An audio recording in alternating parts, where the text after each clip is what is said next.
Miaraba tompo-klasy tomboko vavy tonga soa indray atao anatin'ny fotoanany vaovaony MBS ary isika rehetra amin'izao alina izao ary manasanao anaraka izany hatramin'ny farany eo amin'ny vaovao mandidina ny fifidianana no anokafantsika ny fotoana noho ny tsy nanomezan'ny soniny fitanana antsoratra momba ny voka-pifidianana voarain'izy ireo no antony alan'ny solitena ny kandida sasany tsy anara-maso intsony ny voka-pifidianana nanomboka omaly tsy nisy fampafantarana ireo tompona andraikitra teo anivo ny seny ihany koa momba io fialan'ny solitenany kandida io nanao fanambarana araka izany teo anivo ny seny androany fa roa andro ao aorian'ny fivoan'ny valim-pifidianana vonjomaika eny anivo ny seny iny tokony anaovan'ny kandida tsikera na fitarainana momba ny raharaham-pifidianana rahantsika avy hatrany ny angom-baovao etiny Edena Eliasy Manorandre Malala.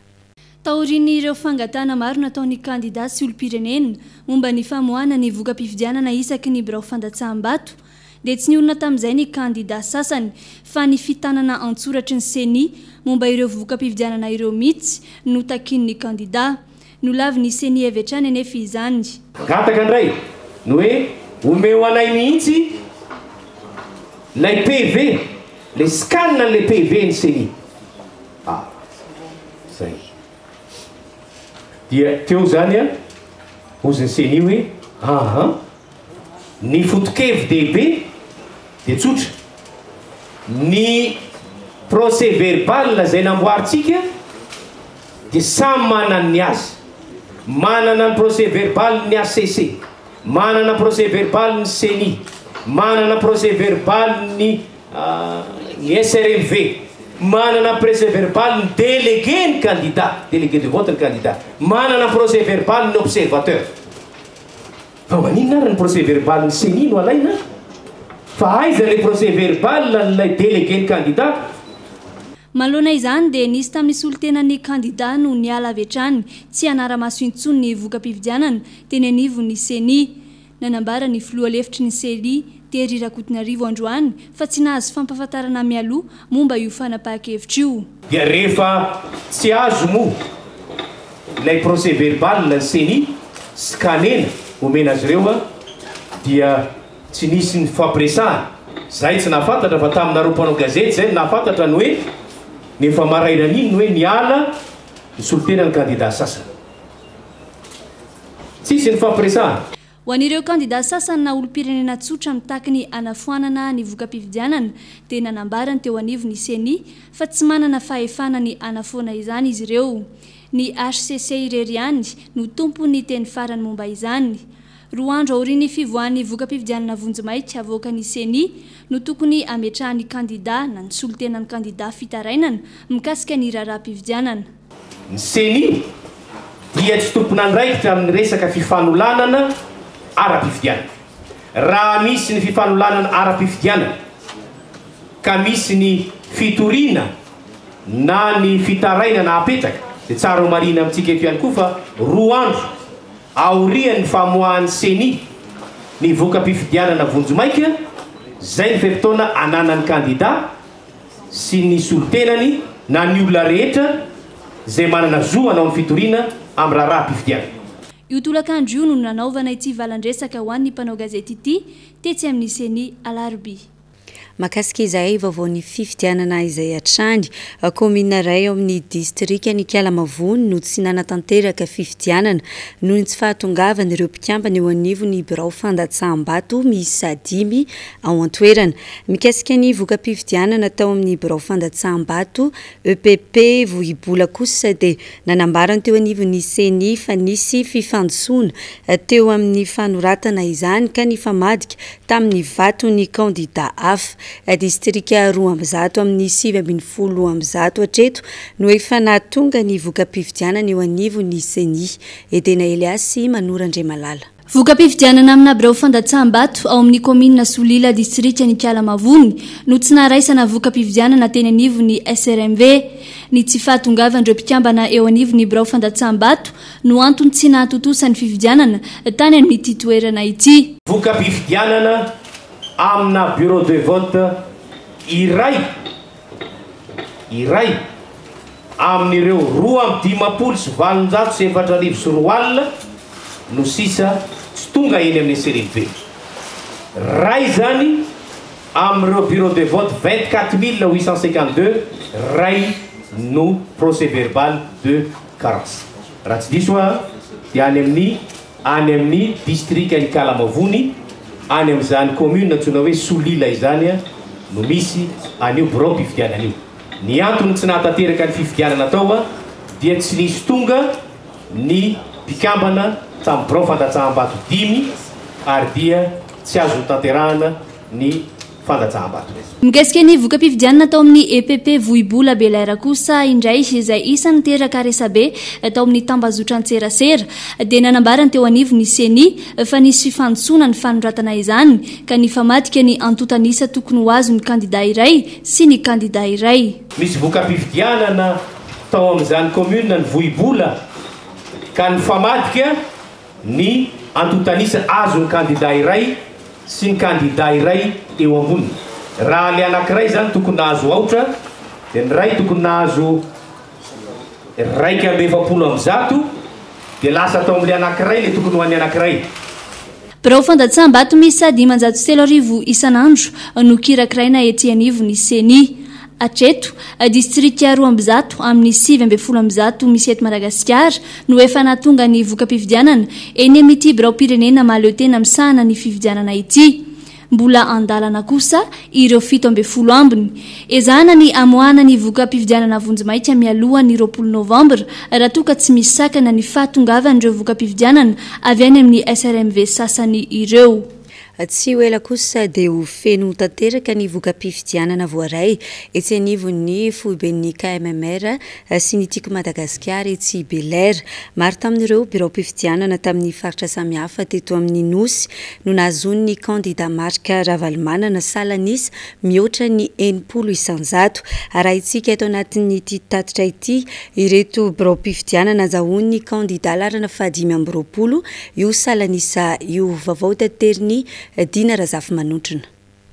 Indro menanao ny vokatra voaray eto Ampelantanana ao anatin'ny faritra Aloatra Mangoro dia azo ambara fa nihoatra ny 80 isanjato no Salanisa azo ny kandida marika Ravalomanana amin'ny akabeany azo tamin'ny saina amin'izany ohatra ny ao amin'ny district Anambatondrazaka ahitana Anambato-soratra Imbery Mandroso na koso alazaina izay nanodidina ny 570 hatramin'ny 770 isanjato izany Salanisa azo ny kandida larina fa 520 marika Ravalomanana izany.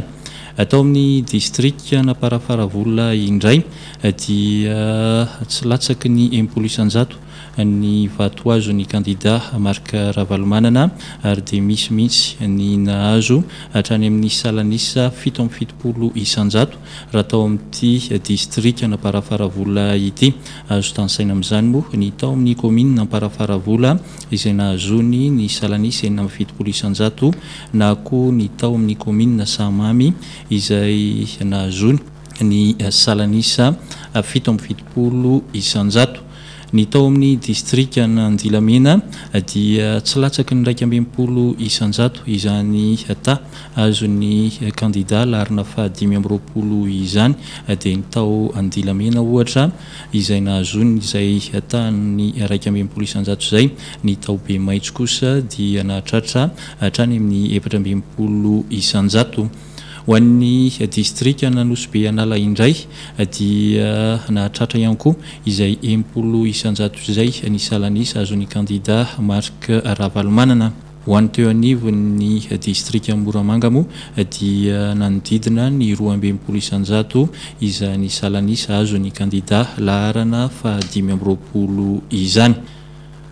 Ho an'ny faritra Moromania indray dia tsy latsaky ny 80 isanjato ihany koa ny Salanisa azo ny kandida larina fa 520 nandritra ny fifidianana izay nitanterahina ny fafitony volana Novambra 2022 lasa teo.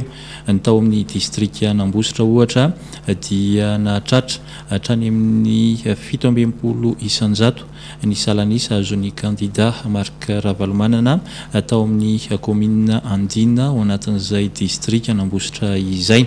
ny teo anivon'ny distrikny manandrina kosa dia nioatra ny impolo isanjato ihany koa ny salanisa azon'ny kandida larana fa 5 ka azo tansaina manokana amin'izany ny atao amin'ny commune Anjomanakona izay nahazony hatrany amin'ny 8 isanjato. Lafim-baovao hafa kosa indray no lavy ny fitsarana tampo ny filakevim-panjakana ny fangatahana fampiatona ny fampiarana ilay fanapahan-kevitra navoaka ny ramatoa ministry ny fitsarana momba ny ramatoa Fanirso Erinaivo toy izao indrindra ary ny fanazavany mpisolo vavazy teo anivon'ny fitsarana tampony io maraina io. Zany ny fanapahan-kevitra taton'ny filakevim-panjakana kasikan'ilay fangatahana fampiatona an'ilay didy fanapahana mampiato ny ramatoa Fanirso Erinaivo dia rehefa nivoaka moa ilay izy dia taitra izay arabaka fa laviny fitsarana tampona filakevim-panjakana ilay fangatahana fampiatona izay moa no didy fitsarana nivoaka dia ondrika amin'ny didy fitsarana moa zany izahay fa dia mijeritra hoe inona no zavatra hafa afaka atao tena ifitorana zany ao anatin'ilay izy dia indrindra ilay fangatahana fanafoanana izay fanapetraka aloha mialoha ilay fangatahana fampiatona izay zany no ataoko hoe etape manaraka tokony hoatrehana indray zany mahakasika ity raharaha izay mahakasika ny ramatoa Fanirso Erinaivo. Amariana mofambola fangatahana fampiatona ny fampiarana ilay fanapahan-kevitra natao androany ity mbola miandry ny fitoam-pitsarana manaraka kosa ny mikasika ilay fangatahana ny fanafoanana izany ratsahivina dia noho ny vava voalaza fa tsy ambina nataony ramatoa Fanirso Erinaivo momba ireo mpitandro ny filaminana sy ny famohanany zava-misy marina eto amin'ny firenena no isany nahatonga izao raharaham-pitsarana izao fa ivadika eo amin'ny vaovao ny fahasalamana kosa indray isika mahatratra 500 ankehitriny ireo malagasy voan'ny diabeta eto Madagasikara raha ny fanadihadiana natao teo anivo ny Amadia efa mahery ny efatralina kosa ireo andalam-pitsaboana ankehitriny olona iray sedrain'ireo voany ity aretina ity anefa ny fahalafosany fanafody ka tsy afana manaraka fitsaboana maharitra tamin'ny fitondrana ny taona 7 no nisy ny fizarana fanafody maimaim-poana afaka mitsabo ny olona mandritry ny 5 taona hoy ny fanazavan'ny mpitsabo eo anivony ity ivitoeram-pitsaboana diabeta ity. Tsy mifidy taona ny olona marary ny diabeta mety manaranaka io fa eo ihany koa ny fiakaran'ny tany siramambe loatra ao amin'ny vatan'olona iray. Ity rem-pianakaviana ity zao dia ny tongony no isany nahitana ny sorotra retina voalohany. Efa fito volana izay naratra ny tongotra dia tsy nety-sitrana tsapotsaboky teny foana dia tsy nety-sitrana dia farany ahako nanao test diabeta tany le misy manao test ireny vola aloha tamin'ny voalohany dia teny nahafantarako hoe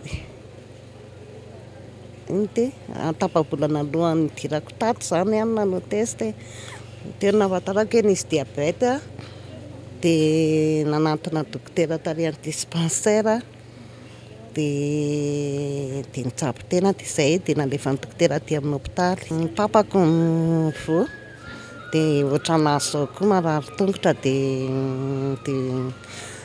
maty izy ny apitsin'iny lazainy dokotera zany izy hoe ho tapahana ny tongotra rapitso dia nialon'iny ihany izy dia maty fa tsy tapaka koa. Olana goavana sedraindreo olona marary ny diabeta ankehitriny ny fiakarany vidin'ny fanafody tsy ampy ny enti-manana ka mampitarazoka ny fitsaboana sy ny fivoaran'ny fahasalamana izany toy ity zazavavy kely ity araka izao fitantarany reniny izao. 2015 namoka fantatra misy ferifery tsitrana dia somary bebe kibo fanafody le iselena tsisy vola vidana nohatr'izany efa lany.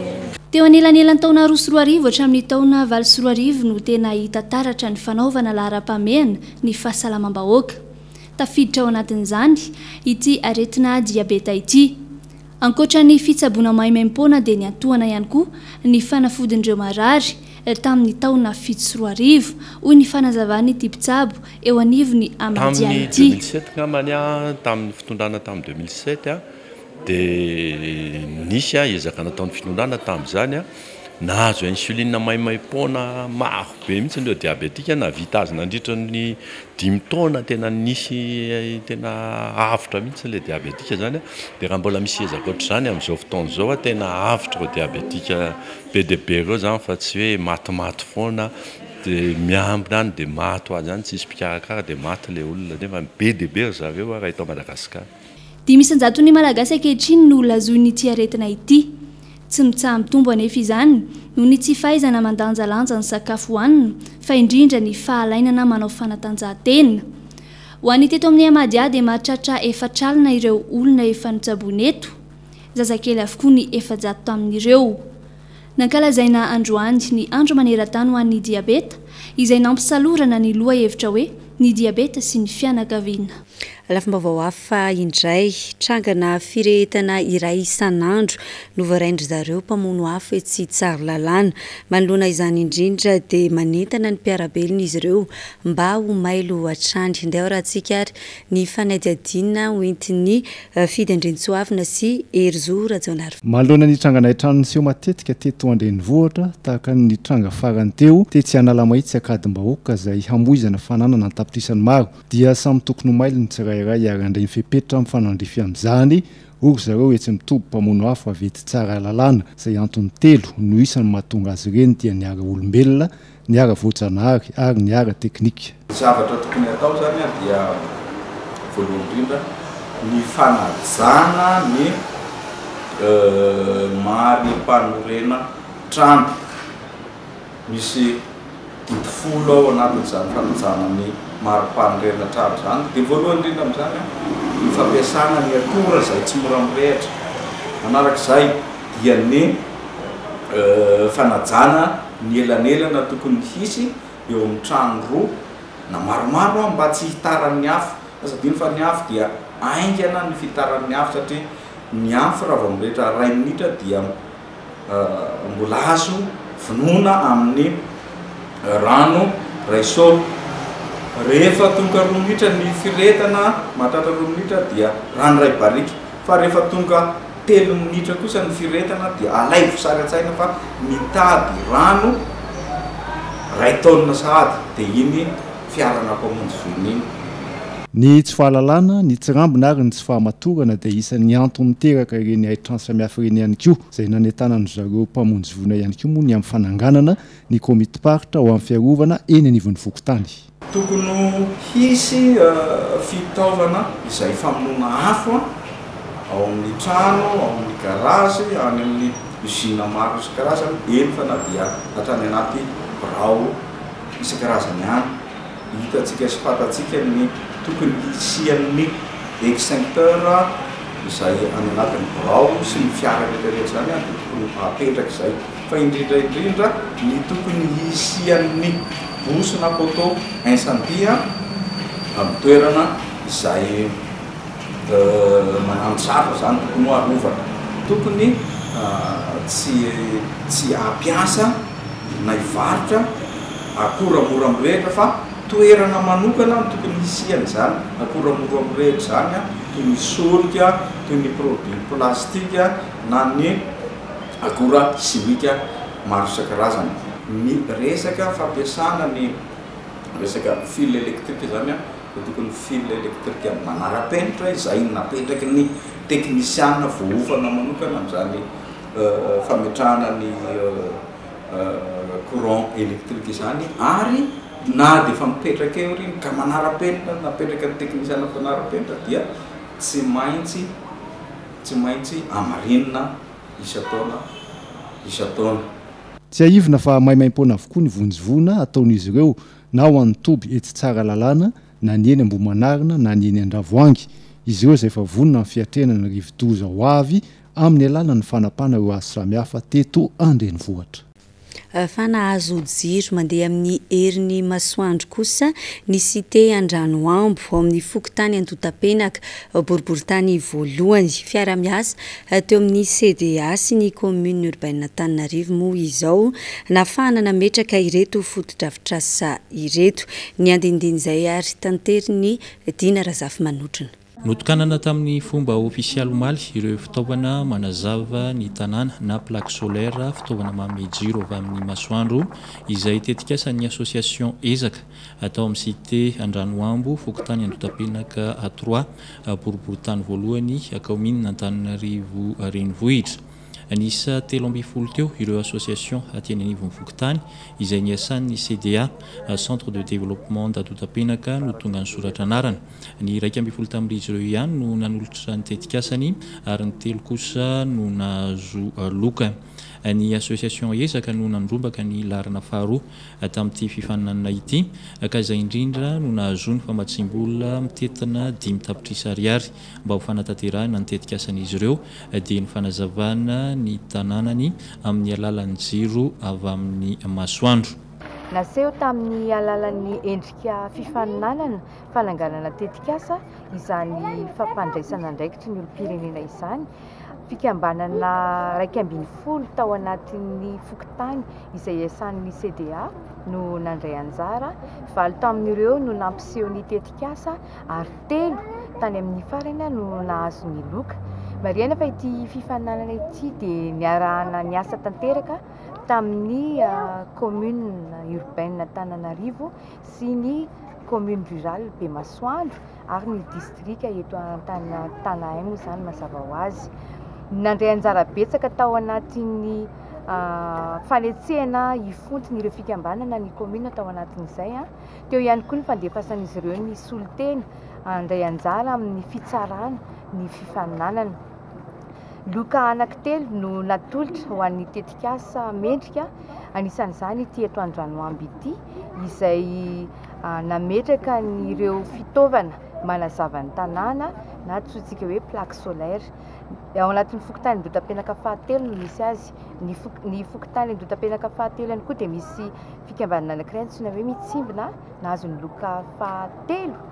Anao Lalakely izy io efa vita ihany koa izay iarahana amin'izareo amin'ity andro ity ary ny nahazo ny loka voalohany dia ny fikambanana RF2 avy ao Anjezika faharoa izay anome rano fisotro madio ny mponina. Ho an'io fikambanana io indray dia efa eo an-dalana amin'ny famoahana ny tetibidy n'izany tetikasa izany ny avy eo amin'ny Jirama izay mbola angatana fiara-miasa be dia be amin'ny commune ihany koa amin'izay famoahana ny tetibidy izay. Amin'ny ankapobeny izay no hetsika atao eto izay miopana be indrindra amin'ny hoe fampandraisana andraikitry ny olom-pirenena satria ny olom-pirenena tsirairay avy no tokony fampandrosoana. Kanefa na izany na tsy izany anisan'ny nanome tosika ary nanome hery sy lanja be ho anay manokana eto amin'ny CDA ny fiaraha-miasa fisokafan'ny varavarana indrindrindrindra teo anivon'ny tanàna Antananarivo.